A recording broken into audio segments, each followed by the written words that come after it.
যদি কোনোবা move on কৰিছে সেই মানুহজনক আৰু চাই থাকি লাভ নাই লাভ এটো কাৰণেই নাই কাৰণ কষ্ট তুমি পাই থাকিবা সো এতিয়া তুমি তোমাৰ লাইফত মুভ অন কৰিব লাগিব he is happy in his own space but are you happy তুমি সুখী হয়নে তুমি সুখ বিচাৰি পাইছানে বিচাৰিবলৈ চেষ্টা কৰিছানে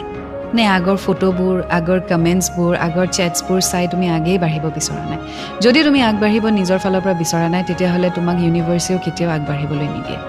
সো তুমি যেতিয়া পজিটিভলি বস্তুবোৰ ল'বা পজিটিভ কথা ভাবিবা তেতিয়াহে তোমাৰ ওচৰত পজিটিভ ভাইবছ আহিব তুমি যদি আগৰ বস্তুবোৰ ধৰি ৰাখি নিজকে এটা ৰুমত সোমোৱাই থোৱা তেতিয়াহ'লে বাহিৰৰ পৰা কোনেও নক নকৰে তুমি দৰজাখন খুলি এবাৰ হ'লেও ওলাই দেখুৱাব লাগিব যে তুমি এজনী মানুহ আছা তুমিও সেইটো ঘৰত থাকা and you are a happy soul আৰু তেতিয়া অপৰচুনিটিজ আহি তোমাৰ দৰজাত নক কৰিব সো গেট আপ আজিয়ে এই মুহূৰ্ততে সব বস্তু ডিলিট কৰি দিয়া and start a new life আৰু এটা কথা মনত ৰাখিবা তুমি এজনীয়ে